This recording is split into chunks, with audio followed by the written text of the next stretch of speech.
In Brunei, homosexual sex and adultery are offences now punishable with death by stoning.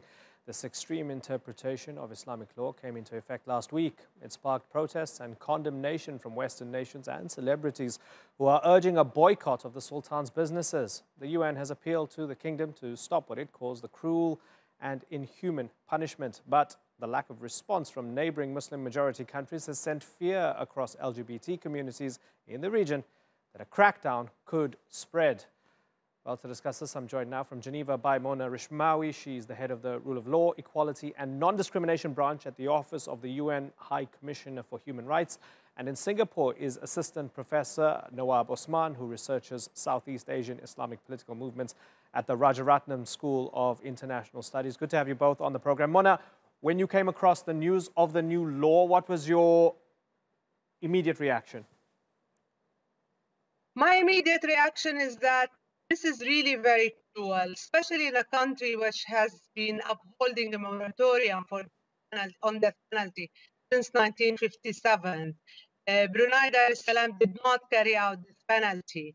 So to legislate since 1957, so to legislate now such a cruel punishment for offences that are non-violent and they are not considered serious is really very, very sad. Mohammed Nawab Osman, one of the questions that everybody's asking is, why is the Sultan doing this now? What's behind it? What does he gain from it at all?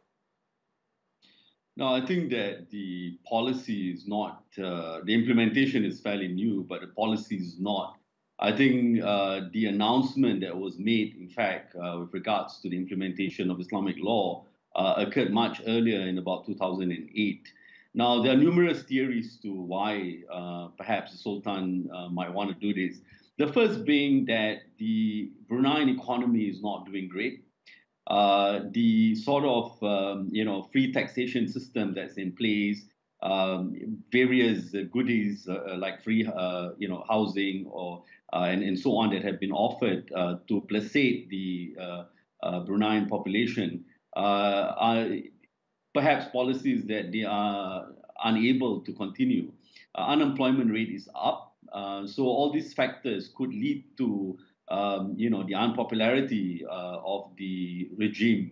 We have to remember this is an absolute monarchy. Right. There's Nawab, no free allow me to come in here for a second, right? And sorry to interrupt you, right? So let's say this is possible, that he's unpopular. How is he going to gain popularity by introducing the death penalty for gay sex or adultery? Are you honestly telling me that people are going to say, well, you're our savior, thanks for taking care of the gays and the adulterers? Is that what the people of Brunei actually think? No, I mean that, and I'm not saying that he is unpopular necessarily. I think there is a fear on his part, on that of the ruling regime, that he might begin to lose support. Now, we need to understand that the Bruneian population, the Muslim population, is a very conservative country.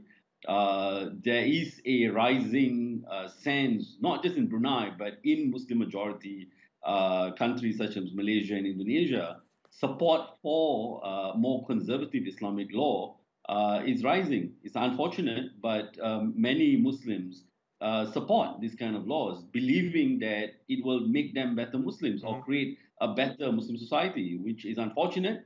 But these ideas actually have some traction with certain groups of people. I wonder what you think, Mona, if we look at it from the perspective of this interpretation of Islamic law or Sharia, if you go down that road with the government of Brunei and the Sultan, is it of any consolation to you that a part of the package is that people need 4 eyewitnesses to witness the act in order to carry out the punishment, which might suggest that even though the law on the books is against the Universal Declaration of Human Rights and it looks very ugly, however, it's very unlikely that anyone will actually be stoned to death for this?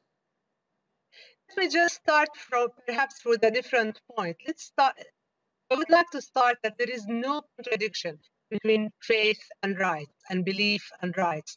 Actually, all faiths in the world, most faiths in the world are about compassion and about caring for the vulnerable, is about establishing justice for all, and these kind of very important ideas.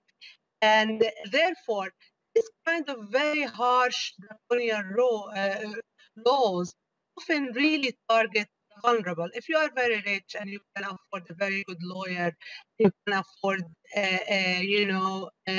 legal defense, adequate legal defense, normally things work for you.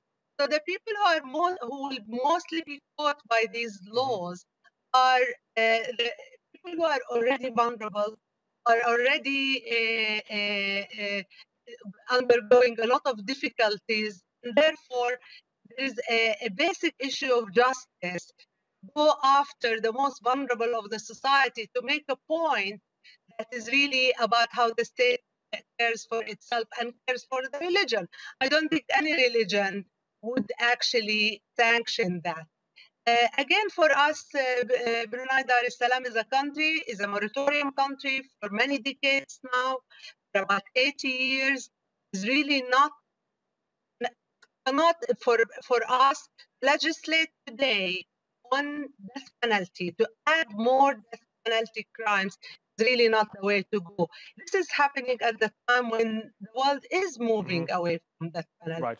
In the last, in New York, is a resolution that comes every year in the General Assembly on death penalty, and we are seeing more and more countries actually subscribe to the abolition and the moratorium on death. I want to bring in Nawab Osman here. So we've seen protests, and we've been looking at some of the pictures of protests, especially after it was made clear.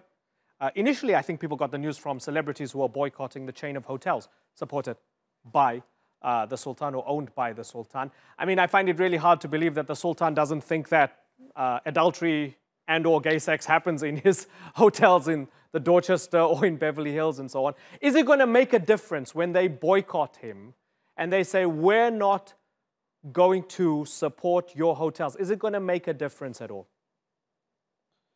I personally don't think that it's really going to make a difference, because the motivation for this is highly political, and it's really aimed at gaining political mileage. If anything, when you have these boycotts happening, these demonstrations occurring, the Sultan can go back to his people and sell this notion that somehow the world is against us, the world is against us implementing Islam, and he's obviously not the first Muslim leader to have used the religious card for those purposes.